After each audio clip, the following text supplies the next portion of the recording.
Bonjour Monsieur le ministre, vous êtes enseignant de formation, alors parlez-nous de cette carrière d'enseignant. La carrière d'enseignant que j'ai adoptée, c'est à Katibougou, à l'école normale de Katibougou au Mali. Parce que là-bas, vous avez plusieurs carrières.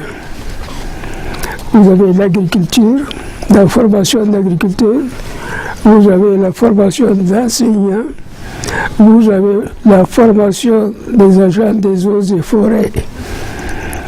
C'était par ces trois branches-là formées les écoles, les secteurs où sont formés les élèves de Katibougou.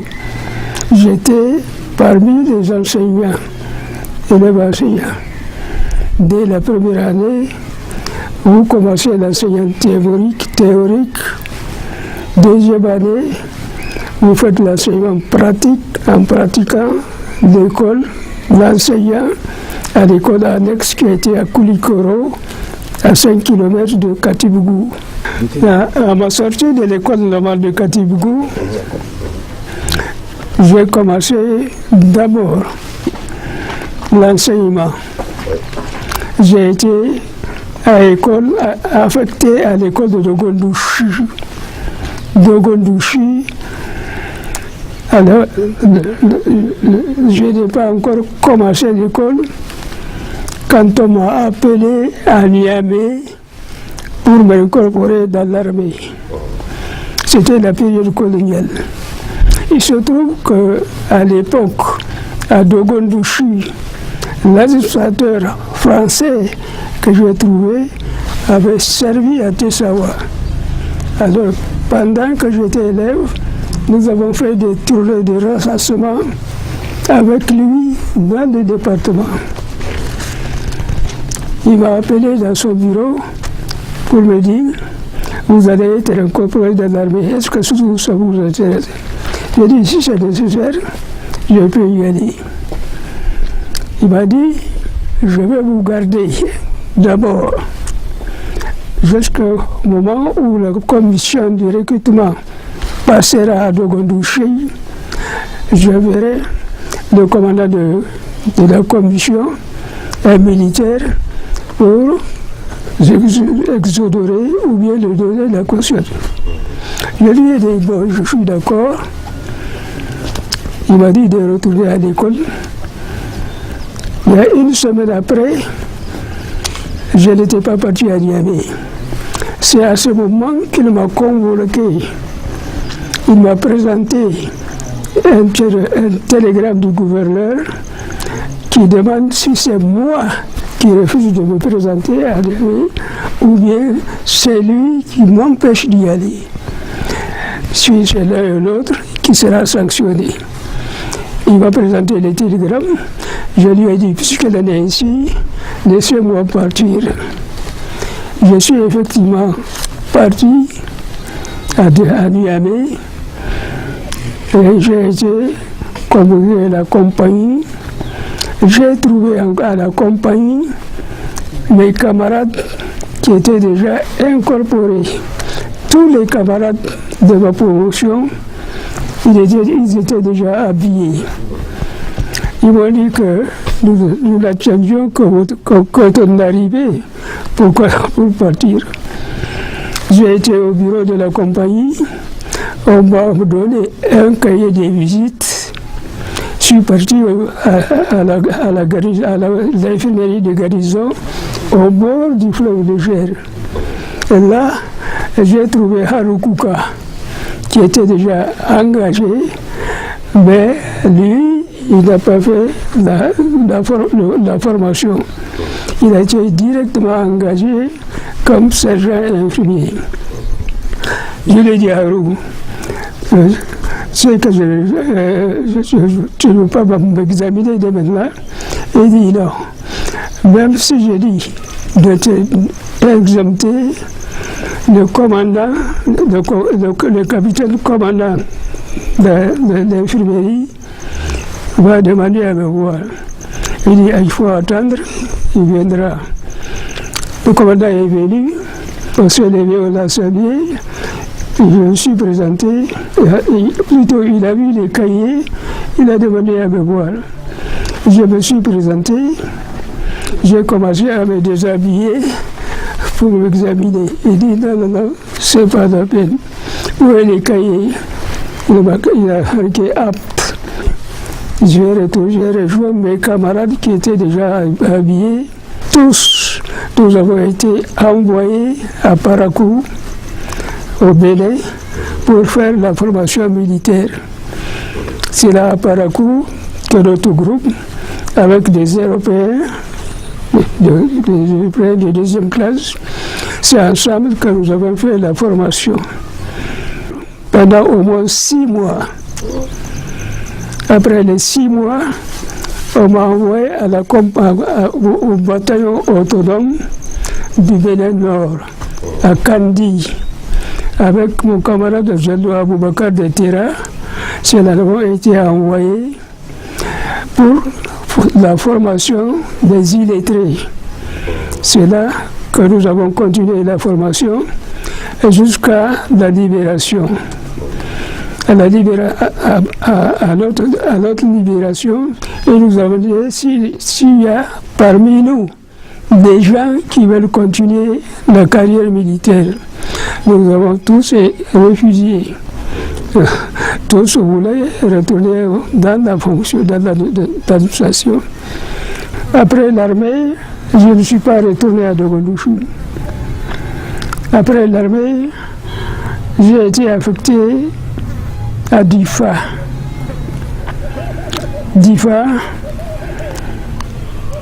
Je dépendais du commandant des cercles militaires qui était à Guinguini. La première mission militaire, c'était la première administration civile, c'était lors de mon affectation. Dans le passé, c'était l'administration militaire. J'ai été affecté à Difa, C'est dans l'intérieur, il n'y avait rien. Il y avait l'infirmier de santé qui avait son infirmerie à côté, le douanier qui venait lui-même d'être affecté, il avait à peine 1 an quand j'étais venu. Il était logé dans des paillotes. Le bureau, les agents, le douanier étaient logés dans des paillotes. Le coffre-fort était dans une case en paille. Si par malheur rien d'incendie, l'argent partait. J'étais le 3e de l'État. Mais Difa, c'était un marché frontalier. À 2 kilomètres de la Komadougou, qui sert de frontière entre le Niger et le Nigeria. Les jardins de l'école étaient au bord de la Komadougou. Moi, je logeais dans des paillotes. J'ai travaillé ici pendant 8 ans. Après, j'ai demandé carrément mon département. Mais j'avais auparavant réussi à créer, à construire une école en matière définitive avec l'appui d'un conseiller, un vieux conseiller de Gingimi, Toumani Sidibé. Je l'ai appuyé pendant sa campagne dans toute la région de Difa. On a voté pour lui comme conseiller. Alors j'ai dit, voilà ce que je veux. Mon école en paillote, je veux que ça soit construit en dur. Et il a fait le nécessaire. On a construit la première classe, 3 classes en dur, en matière définitive. Puis après, ça a continué ainsi. À telle enseigne, après le machin, Difa est devenue la capitale de la région. Alors qu'auparavant c'était Gingimi, maintenant c'est Gingimi, Difa, qui est devenue la capitale de la région. Après 10 fois, quand j'ai passé mon examen professionnel d'instituteur principal, j'ai demandé à être affecté à Ildela. J'ai choisi 3 ou 4 postes, entre autres Ildela. C'est ainsi qu'on m'a affecté à Ildela. Ildela dépendait de Kony. Et Ildela est plus près de Tawa que de Kony. J'avais réussi mon examen professionnel. On m'a fait un rappel important qui m'a permis d'acheter une voiture pour faire la liaison Kony-Ildela. Parce que Ildela dépendait de Kony, pas de Tawa.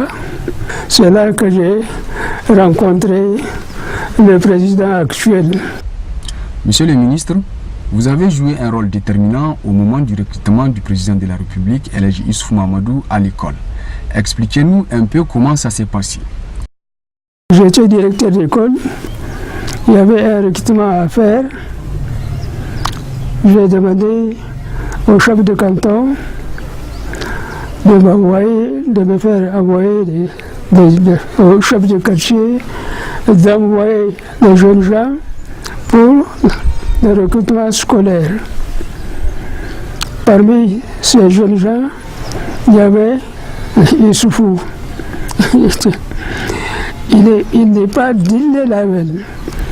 Son père est dans les Zongo, les environs d'Ille-et-La.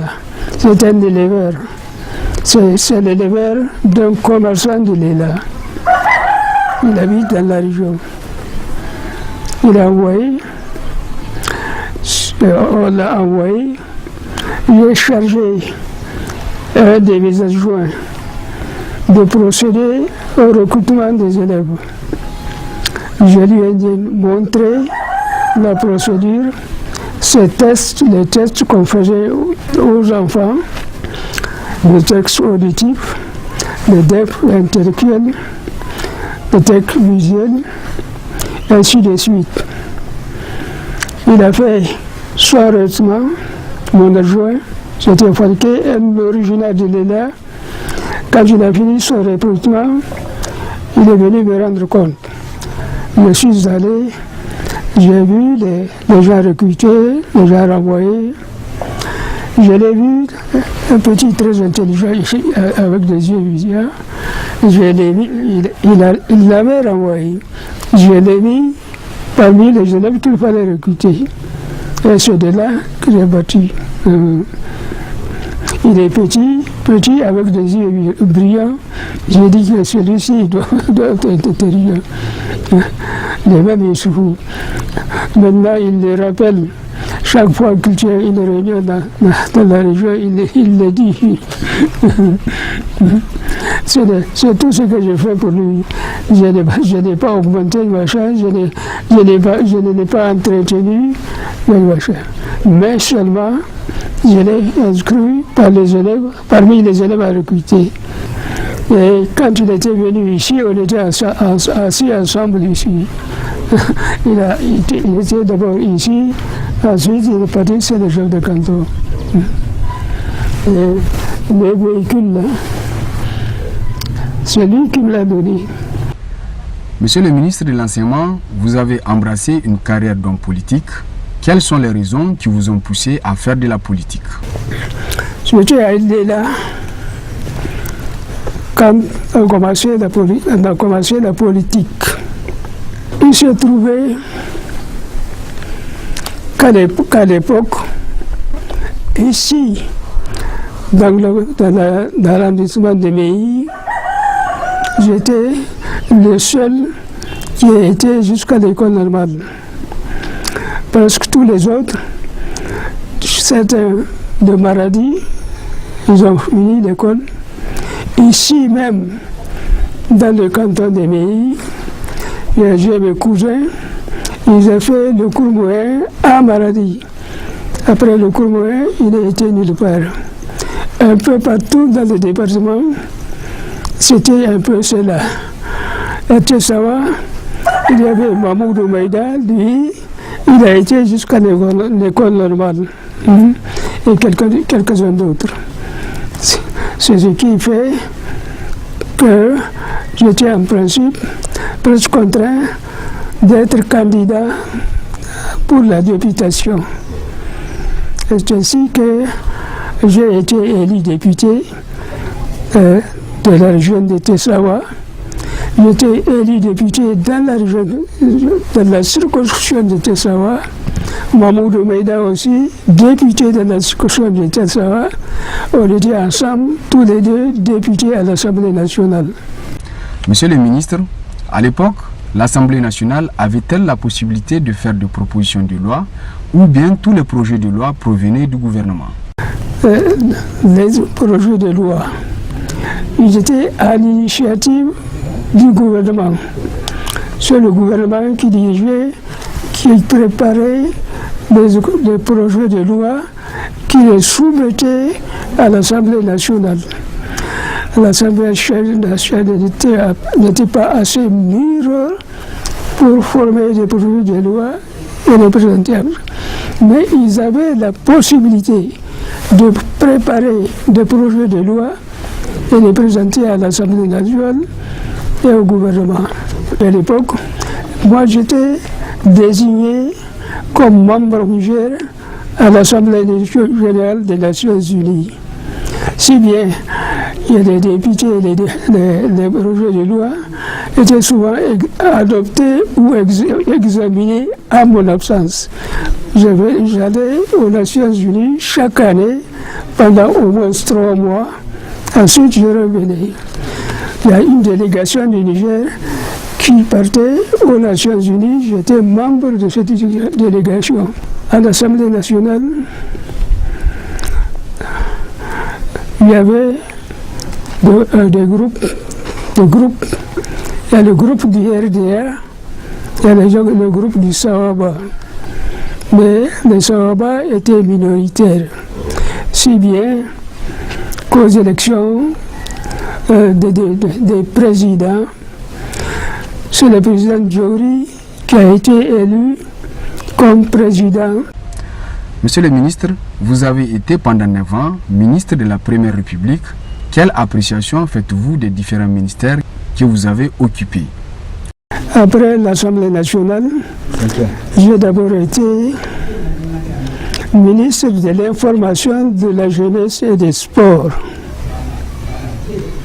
Ensuite, j'ai été ministre de la Fonction publique. Ensuite, ministre des Affaires étrangères. Le premier ministre d'abord, le ministre de l'Information et de la Jeunesse et des Sports. J'avais des vieux routiers de la politique qui étaient responsables de chaque ministère, chaque direction. De ma propre initiative, Djori était en France à l'époque. Moi, je passais pour une occasion en France. J'ai été le voir à son domicile.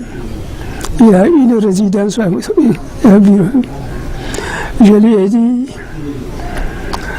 le ministre qui m'a confié, le ministère qui m'a donné en charge, est trop lourd pour moi. Et surtout, au niveau de ce ministère, ce sont généralement des membres du bureau politique national. Et moi, je n'étais pas membre du bureau national. Et j'ai dit de me décharger de cette fonction. Ou bien de me laisser aller à ma classe. C'est à ce moment-là, quand il est revenu en France, je l'ai trouvé en France, j'étais de passage en France. Quand il est revenu de France, il a fait un remaniement. C'est après ce remaniement qu'il m'a affecté à la fonction publique. Il m'a déchargé. À l'époque, le ministère qu'il m'avait donné, ministère de l'information, de la jeunesse et des sports, l'information, c'était un Français, un de ses amis français, qui était à la radio et qui paraît la préparation de la télévision, jeunesse et sport. Ce sont tous des membres du bureau politique. Or, les membres du bureau politique, ils étaient un peu plus forts que moi. Je ne sais pas si vous avez connu certains des grands à l'époque. Les Abdou Gao et autres, Jibril Lahima. Je lui ai dit seulement de me décharger de ce ministère. C'est après qu'il m'a amené au ministère du Travail. Après le ministère du Travail, il m'a envoyé au ministère des Affaires étrangères. Monsieur le ministre, dites-nous pourquoi le président Fedori Hamani vous avez choisi comme ministre à l'époque. Là, c'est son choix. Il a connu ma carrière depuis l'école de Tessawa. Et quand il est revenu de France, parce que les étrangers qui étaient en France, ils ont fui pour retourner dans leur pays. Lui est revenu au Niger. Il m'a troupé à l'école primaire supérieure. À l'école primaire supérieure à l'époque, il n'y avait pas d'Européens qui enseignaient.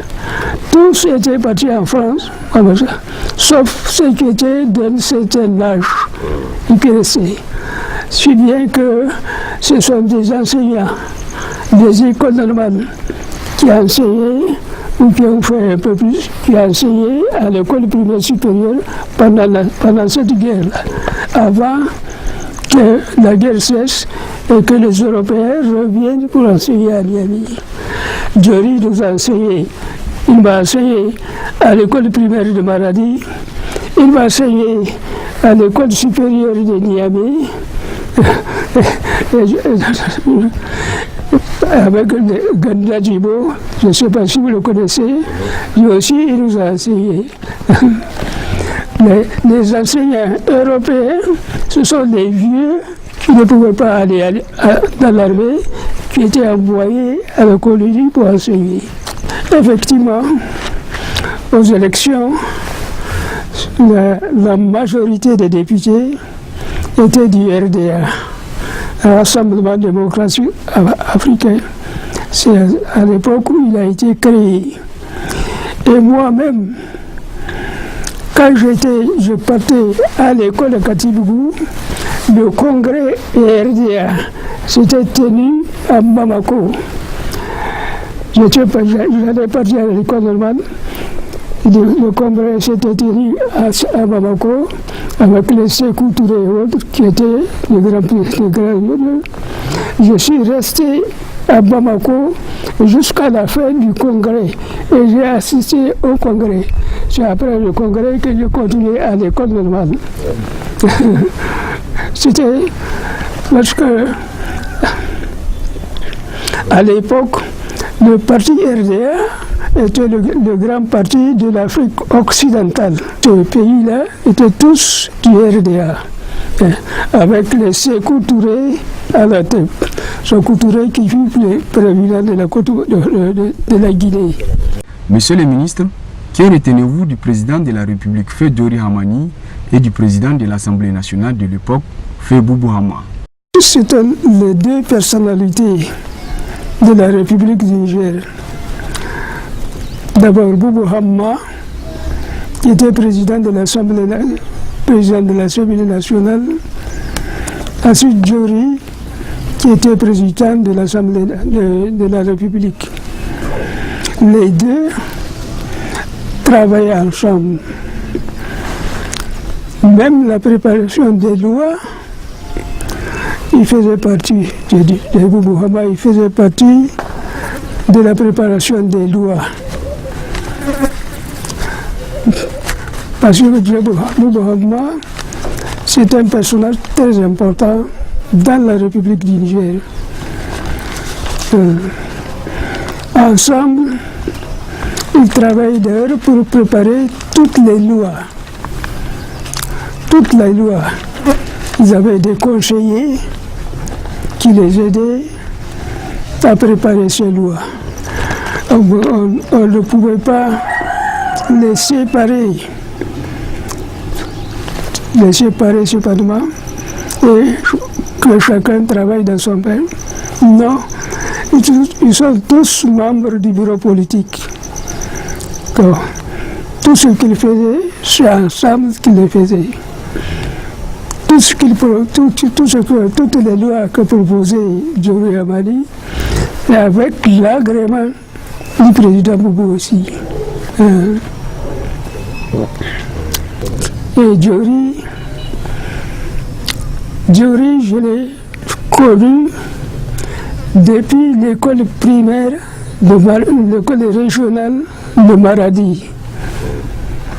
Et nous enseignait à Maradi, les élèves des Tessas de la région de Maradi étaient tous, ceux qui allaient au cours moyen, ils étaient tous enseignés à Maradi même.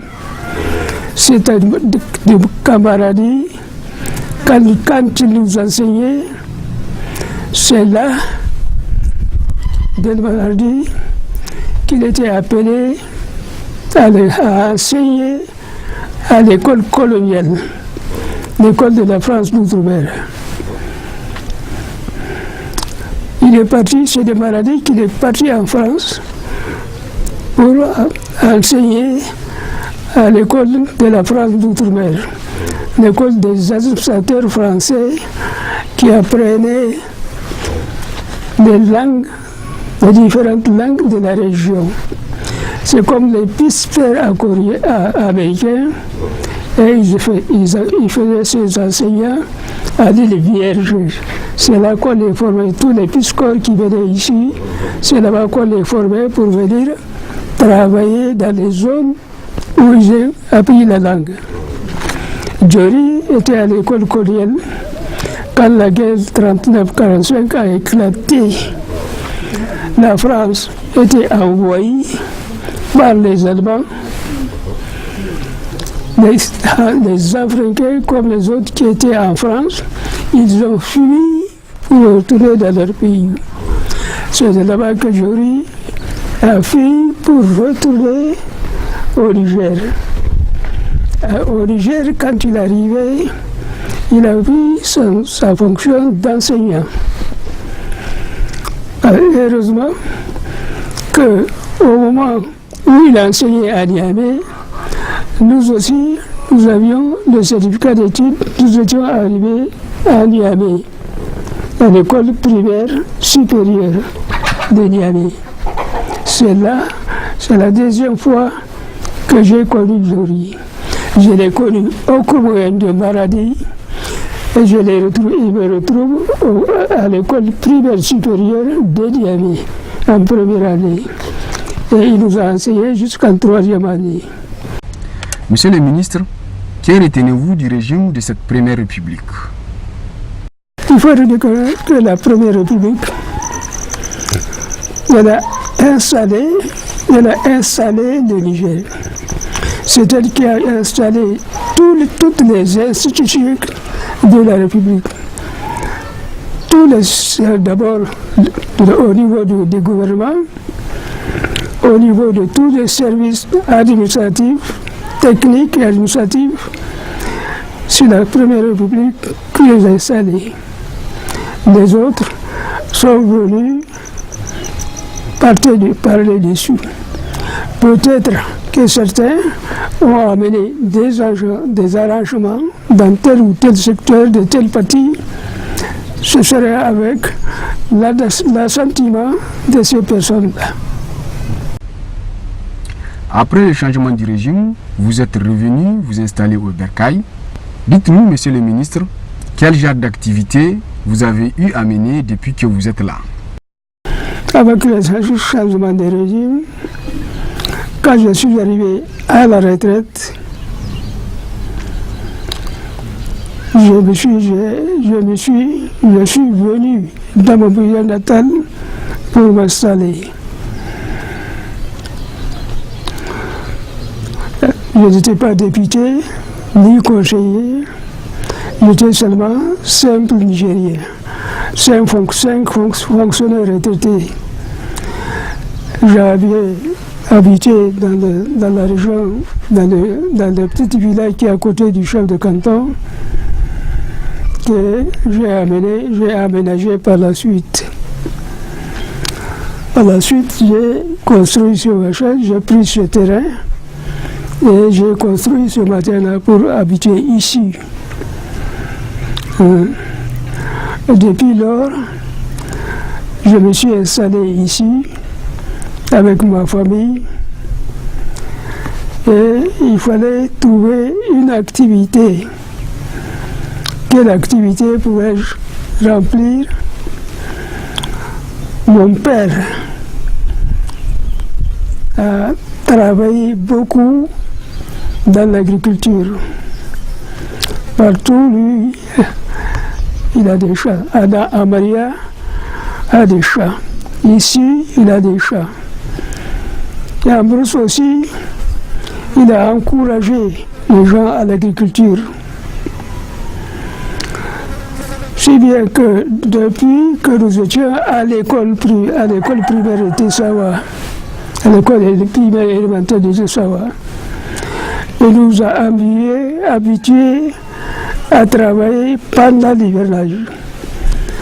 Quand nous arrivions à l'école, de l'école élémentaire, et même à Maradi, chacun a son propre champ.